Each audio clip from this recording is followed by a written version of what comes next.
नमस्कार दोस्तों, GS with GD के आज के वीडियो में हम चर्चा करेंगे लोकसभा की।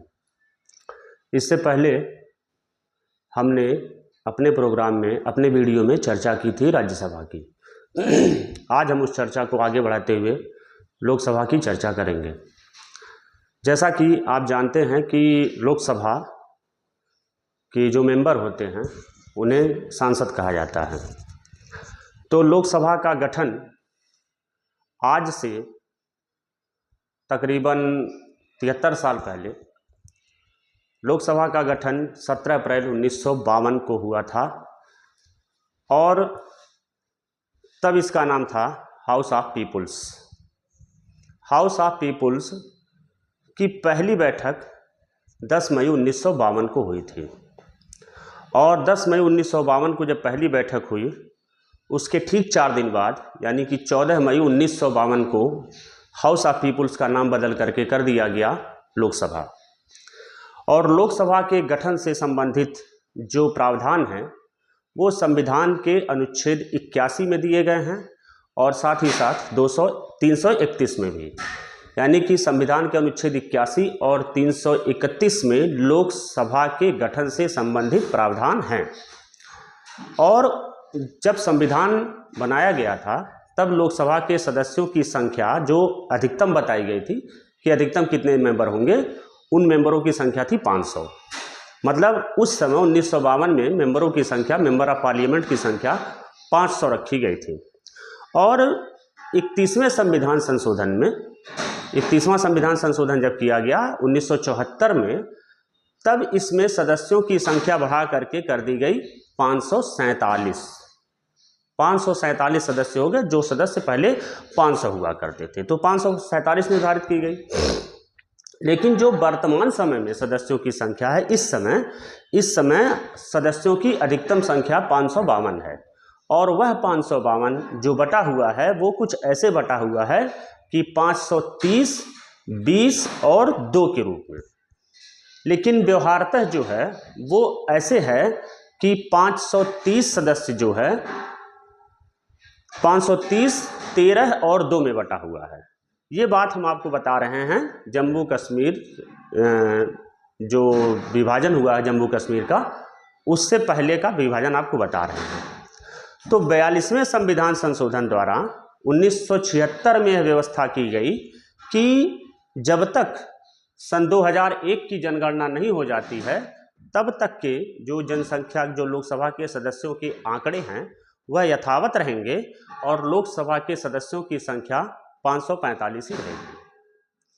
यह संशोधन 42वें संविधान संशोधन में किया गया कि जब तक 2001 की जनगणना के आंकड़े जारी नहीं हो जाते हैं तब तक लोकसभा के सदस्यों की संख्या 545 ही रहेगी। लेकिन 84वें संविधान संशोधन द्वारा 2001 में व्यवस्था कर दी गई कि जब तक 2026 की जनगणना के आंकड़े नहीं आ जाते हैं तब तक सदस्यों की संख्या यथावत ही रहेगी। यथावत का मतलब 545। तो वर्तमान समय में लोकसभा में सदस्यों की संख्या 545 है। और यह व्यवस्था की गई थी कि जैसे लोकसभा में जो सदस्य हैं वो आबादी के हिसाब से सदस्यों की संख्या बढ़नी चाहिए।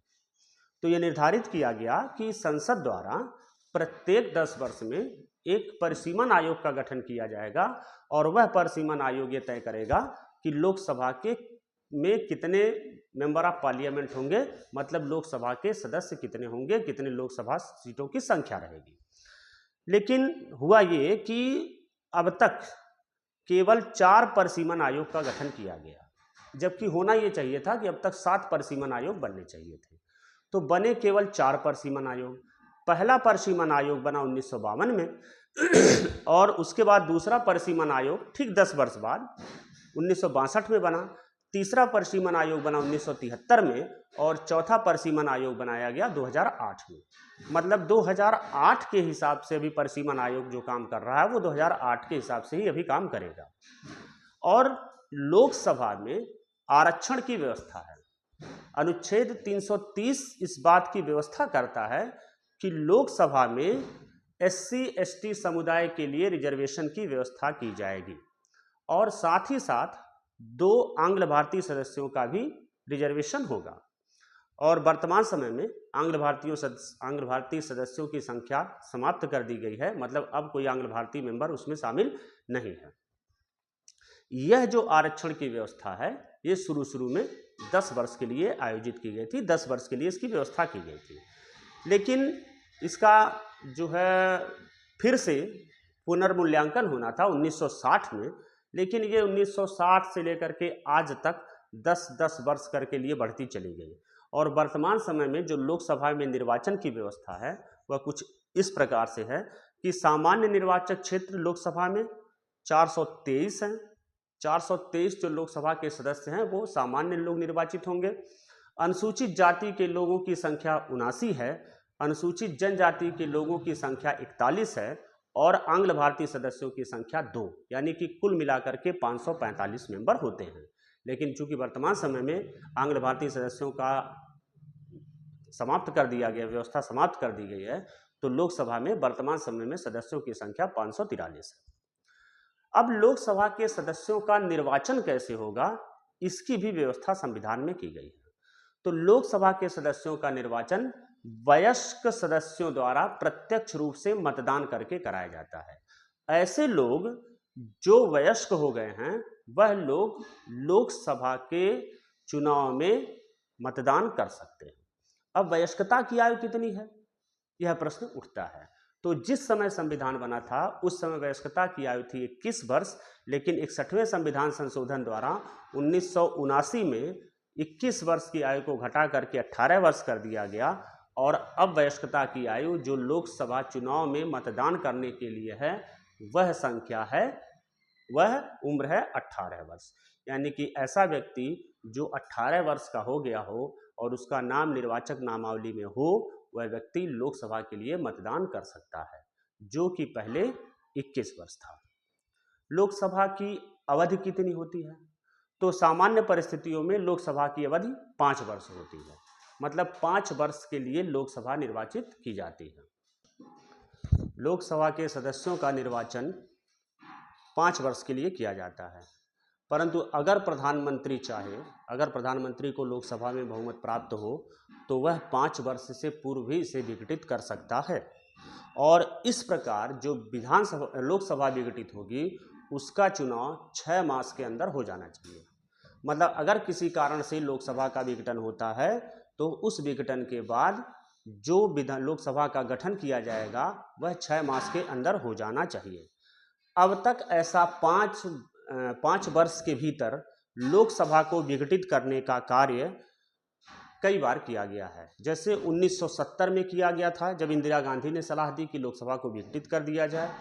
1979 में किया गया था, चौधरी चरण सिंह की सलाह पर लोकसभा को विघटित कर दिया गया था। 1991 में किया गया था जब चंद्रशेखर ने सलाह दी थी कि लोकसभा का विघटन कर दिया जाए, फिर से नए चुनाव कराए जाएं। 1998 में जब इंद्र कुमार गुजराल की सरकार थी तब उन्होंने इस बात के लिए निवेदन किया था कि लोकसभा को विघटित करके फिर से चुनाव कराए जाने चाहिए। और 1999 में अटल बिहारी वाजपेयी के समय में इस बात की व्यवस्था बनाई गई कि लोकसभा का विघटन करके फिर से चुनाव करवाए जाएं। तो जो लोकसभा का विघटन होकर के फिर से चुनाव होगा वह किसी भी दशा में 6 मास के अंदर पूर्ण हो जाना चाहिए। लोकसभा का गठन 6 मास के अंदर हो जाना चाहिए। और जो लोकसभा का नया चुनाव होगा वह फिर से 5 वर्ष के लिए होगा। अगर लोकसभा विघटित होती है तो पुनर्गठित जो लोकसभा होगी वो फिर 5 वर्ष काम करेगी। लेकिन अगर लोकसभा के सदस्यों की मृत्यु या स्थान छोड़ने के कारण लोकसभा की सीट पर उपचुनाव करवाए जाते हैं तो वह जो उपचुनाव होंगे वो शेष बची अवधि के लिए होंगे, न कि 5 वर्ष के लिए होंगे। यहाँ पर एक चीज़ ध्यान दीजिएगा कि विघटित लोकसभा का पुनर्निर्वाचन जब होगा पूरी लोकसभा का तो वो फिर से 5 वर्ष के लिए होगा। लेकिन अगर लोकसभा के सदस्यों की मृत्यु या पदत्याग करने के स्थान में किसी भी लोकसभा सीट का उपचुनाव करवाया जाता है तो वह उपचुनाव शेष बची अवधि के लिए होगा। तो प्रश्न यह होता है मन में कि क्या लोकसभा को केवल विघटित किया जा सकता है 5 वर्ष से पहले? लोकसभा का कार्यकाल नहीं बढ़ाया जा सकता? तो लोकसभा का कार्यकाल, ये व्यवस्था बनाई गई है कि विशेष परिस्थितियों में लोकसभा का कार्यकाल 1 वर्ष के लिए बढ़ाया जा सकता है। और ऐसा हुआ भी। कि अगर मान लीजिए किसी कारणवश आपातकाल लगा हो, कोई विषम परिस्थितियां हो और लोकसभा का चुनाव होने वाला हो, 5 वर्ष पूरा हो गया हो, ऐसी स्थिति में लोकसभा के कार्यकाल को 1 वर्ष के लिए बढ़ाया जा सकता है। तो भारत में पहली लोकसभा जो 5वीं लोकसभा थी, वह 1976 में उसका कार्यकाल एक बार करके, मतलब एक बार 1 वर्ष के लिए, फिर एक बार 1 वर्ष के लिए बढ़ाया गया था। यानी कि इसे 1976 में जो लोकसभा का चुनाव होना था उसे 1978 कर दिया गया था। परंतु प्रधानमंत्री की सलाह पर 18 जनवरी 1977 को लोकसभा विघटित कर दी गई और मार्च 1977 में चुनाव करवाए गए थे। ये वो दौर था 1975 का जब इस देश में आपातकाल लगा हुआ था, और आपातकाल लगे होने के कारण प्रधानमंत्री इंदिरा गांधी ने लोकसभा का कार्यकाल एक बार करके 2 वर्ष के लिए बढ़वाया था। लेकिन जब परिस्थितियां सामान्य हो गई, उन सामान्य परिस्थितियों में लोकसभा को जो अवधि बढ़ाई गई थी वो अवधि समाप्त करके फिर से चुनाव करवाए गए। और लोकसभा का अधिवेशन कितना होता है? जिस तरह राज्यसभा में आपको बताया गया था कि राज्यसभा में सामान्यतः 1 वर्ष में 2 बार अधिवेशन होना चाहिए, उसी तरीके से लोकसभा की परिस्थिति है, कंडीशन है कि सामान्य परिस्थितियों में लोकसभा की कार्रवाई 1 वर्ष में 2 बार इसका अधिवेशन होना चाहिए। लेकिन एक अधिवेशन से दूसरे अधिवेशन के बीच में किसी भी दशा में 6 मास से ज़्यादा का अंतराल नहीं होना चाहिए। और यह अंतराल 6 मास से ज़्यादा तभी हो सकता है, किसी कारण से तभी किया जा सकता है, जब अधिवेशन के पूर्व ही अगर लोकसभा भंग कर दी गई है, विघटित कर दी गई है और लोकसभा का गठन नहीं हो पाया है, ऐसी परिस्थितियों में ही केवल 6 मास से ज़्यादा का समय दिया जा सकता है। अन्यथा लोकसभा के दोनों अधिवेशनों के बीच में किसी भी दशा में 6 मास से ज़्यादा का अंतराल नहीं होना चाहिए।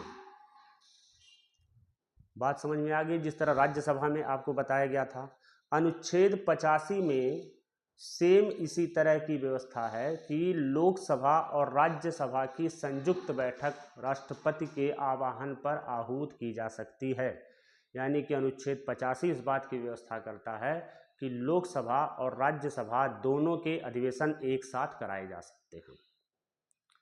अब लोकसभा के बारे में तो हम जान गए, हमारा मुख्य फोकस जो होना चाहिए वह यह होना चाहिए कि लोकसभा को क्या क्या शक्तियां प्राप्त हैं, किन किन शक्तियों का प्रयोग लोकसभा कर सकती है, लोकसभा के पास कौन कौन सी शक्तियां होती हैं। तो लोकसभा के पास सबसे पहली शक्ति ये होती है कि वो अपने में से एक अध्यक्ष और एक उपाध्यक्ष का चुनाव करती है। तो लोकसभा अपने सदस्यों में से किसी एक व्यक्ति को अध्यक्ष और किसी एक व्यक्ति को उपाध्यक्ष निर्वाचित करती है, और उसके पास इस बात का अधिकार होता है कि वह इन्हें अपने पद से हटा भी सकती है। हालांकि अभी तक किसी भी लोकसभा अध्यक्ष को उसके पद से नहीं हटाया गया है, लेकिन 1966 में हुकुम सिंह के खिलाफ और 1954 में जो पहले लोकसभा अध्यक्ष थे गणेश वासुदेव मावलंकर, उनके खिलाफ अविश्वास प्रस्ताव आना था, और 1988 में बलराम जाखड़ के विरुद्ध अविश्वास प्रस्ताव आना था। यानी कि अब तक लोकसभा अध्यक्ष के पद के रूप में कार्य कर रहे 3 लोगों के खिलाफ अविश्वास प्रस्ताव आना था, गणेश वासुदेव मावलंकर के, हुकुम सिंह के और बलराम जाखड़ के। लेकिन यह प्रस्ताव किसी कारण से पारित नहीं किया गया या नहीं हो पाया, जिस वजह से अभी तक किसी भी लोकसभा अध्यक्ष को उसके पद से हटाया नहीं गया है। लोकसभा जो है वो मंत्रिपरिषद पर पूरी तरीके से नियंत्रण रखती है। यानी कि मंत्रिपरिषद जो है वो आपको पहले भी बताया जा चुका है कि मंत्रिपरिषद लोकसभा के प्रति उत्तरदायी होती है। यदि लोकसभा में मंत्रिपरिषद के विरुद्ध अविश्वास प्रस्ताव पारित हो जाता है तो पूरे के पूरे मंत्रिपरिषद को अपना त्यागपत्र देना पड़ता है। मंत्रिपरिषद को अपना त्यागपत्र देना पड़ेगा अगर मंत्रिपरिषद के विरुद्ध लोकसभा में अविश्वास प्रस्ताव पारित हो जाए। ध्यान देने वाली बात यह है कि यह केवल मंत्रिपरिषद के लिए लागू नहीं होता है। अगर मंत्रिपरिषद में शामिल किसी भी एक मंत्री के विरुद्ध लोकसभा में अविश्वास प्रस्ताव पारित हो जाता है तो पूरे के पूरे मंत्रिपरिषद को त्यागपत्र देना पड़ता है। और अब तक ऐसा 3 बार हुआ है कि लोकसभा में मंत्रिपरिषद के विरुद्ध अविश्वास प्रस्ताव पारित किया गया हो। 1989 में विश्वनाथ प्रताप सिंह के विरुद्ध अविश्वास प्रस्ताव पारित किया गया था। 1997 में HD देवगौड़ा जब प्रधानमंत्री थे उनके विरुद्ध अविश्वास प्रस्ताव पारित किया गया था, और 1999 में अटल बिहारी वाजपेयी के विरुद्ध अविश्वास प्रस्ताव लोकसभा द्वारा पारित किया गया था, जिस कारण से विश्वनाथ प्रताप सिंह, HD देवगौड़ा और अटल बिहारी वाजपेयी को त्यागपत्र देना पड़ा था। लेकिन यदि लोकसभा सरकार द्वारा पेश किए गए किसी भी बजट प्रस्ताव में या राष्ट्रपति के अभिभाषण में जो धन्यवाद प्रस्ताव होता है, यानी कि अगर लोकसभा बजट प्रस्ताव पर या राष्ट्रपति के अभिभाषण के धन्यवाद प्रस्ताव को पारित नहीं करती है तो भी मंत्रिपरिषद को त्यागपत्र देना पड़ेगा। मतलब मंत्रिपरिषद को त्यागपत्र देने के लिए 3 परिस्थितियां हैं। नंबर 1, अगर किसी पूरी मंत्रिपरिषद के विरुद्ध या किसी एक मंत्री के विरुद्ध अविश्वास प्रस्ताव पारित हो जाता है तो मंत्रिपरिषद को त्यागपत्र देना पड़ता है।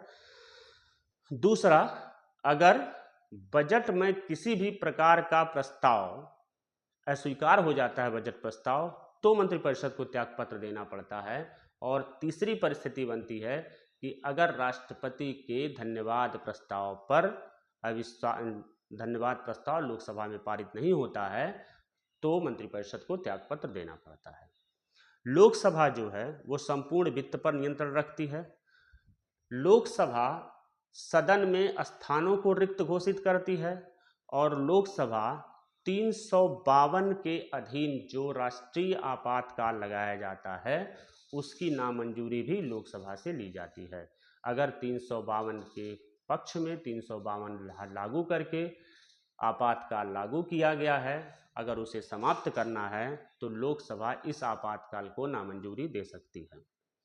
लेकिन इस आपातकाल की नामंजूरी के लिए केवल एक शर्त है। वह शर्त ये है कि कुल सदस्य संख्या के 10% सदस्य 14 दिन पूर्व इसकी सूचना दे दें।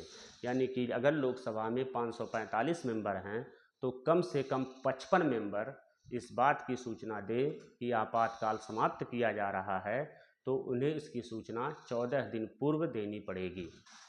सदन के सदस्यों को निष्कासित करने का अधिकार लोकसभा के पास है और सदन के सदस्यों के निष्कासन को रद्द करने का अधिकार लोकसभा के पास है। जैसा कि आपने पिछली लोकसभा में देखा था कि बहुत सारे सदन के सदस्यों को निष्कासित कर दिया गया था और बाद में उनका निष्कासन रद्द कर दिया गया था। ऐसा लोकसभा के किसी भी एक सदस्य को भी निष्कासित किया जा सकता है, जैसा कि पूर्व में इंदिरा गांधी के साथ किया गया था जब उन्होंने मारुति उद्योग लिमिटेड के मामले को लेकर के सदन से निष्कासित कर दिया गया था। तो लोकसभा के पास इस बात की शक्ति होती है कि वह अपने सदस्यों को निष्कासित कर सकती है, एक सदस्य हो या बहुत सारे सदस्य हो। इवन लोकसभा के पास इस बात की भी शक्ति होती है कि अगर कोई सदस्य लोकसभा में लोकसभा के विशेषाधिकारों का हनन करता है, उल्लंघन करता है, तो ऐसे सदस्यों को जेल भेजने की भी शक्ति लोकसभा के पास होती है। अगर कोई ऐसा सदस्य है जो विशेषाधिकारों का हनन कर रहा है, ऐसे व्यक्ति को जेल भेजने की शक्ति लोकसभा के पास होती है। जैसा कि 1977 में इंद्रदेव सिंह को लोकसभा द्वारा लोकसभा में पर्चा फेंकने के कारण निलंबित कर दिया गया था, उनको जेल भेज दिया गया था। और 1978 में इंदिरा गांधी को निष्कासित करके उन्हें जेल भेज दिया गया था। तो लोकसभा के पास इस बात का भी अधिकार होता है कि वो अपने सदस्यों को जेल तक भेज सकती है। निष्कासन तो हो ही सकता है, मतलब जेल तक भेजने की शक्ति भी लोकसभा के पास होती है। अब आपने लोकसभा पढ़ ली इस वीडियो में। इससे पहले के वीडियो में हमने आपको राज्यसभा के बारे में बताया था। कुछ बेसिक चीज़ें जो छूट गई थी वो हम आपको इस वीडियो में बता देते हैं कि संसद का सदस्य निर्धारित होने के लिए योग्यता क्या क्या है, कि कौन कौन से व्यक्ति संसद के सदस्य हो सकते हैं। अनुच्छेद 84 इस बात की व्यवस्था करता है कि संसद की सदस्यता ग्रहण करने के लिए व्यक्ति के अंदर क्या क्या योग्यताएं होनी चाहिए। पहली योग्यता तो जान लीजिए, सब में कॉमन है। अगर आप किसी संवैधानिक पद पर जा रहे हैं तो पहली योग्यता तो ये है कि आप भारत के नागरिक होने चाहिए, मतलब जो सदस्य निर्वाचित हो वो भारत का नागरिक हो। और अगर वह राज्यसभा में जाना चाहता है तब उसकी आयु कम से कम 30 वर्ष हो, और अगर वह लोकसभा में जाना चाहता है तब उसकी आयु कम से कम 25 वर्ष की होनी चाहिए। यहां पर एक कंसेप्चुअल सवाल पूछा जाता है कि प्रधानमंत्री बनने की के लिए न्यूनतम आयु क्या है, तो इसका कहीं जिक्र नहीं है कि प्रधानमंत्री बनने के लिए न्यूनतम आयु क्या होनी चाहिए। लेकिन चूंकि राज्यसभा का मेंबर या लोकसभा का मेंबर होना प्रधानमंत्री को जरूरी है, और राज्यसभा का मेंबर होने के लिए आयु 30 वर्ष है और लोकसभा का मेंबर होने के लिए आयु 25 वर्ष है, तो इस हिसाब से हम कह सकते हैं कि प्रधानमंत्री बनने की निम्नतम आयु 25 वर्ष हो सकती है। अगर कोई व्यक्ति संसद के सदन के अयोग्य हो गया है तो क्या उसके लिए भी कोई प्रावधान है? तो अनुच्छेद 102 के अनुसार अगर कोई भी व्यक्ति किसी सदन का सदस्य चुना जाए और सदस्य होने के बाद उसे निम्न आधारों पर, कुछ ऐसे आधार हैं, कुछ ऐसे बेस हैं जिनके आधार पर उनको सदन के लिए अयोग्य घोषित किया जा सकता है, जिसमें नंबर 1 है कि अगर उसने कोई लाभ का पद धारित किया हो।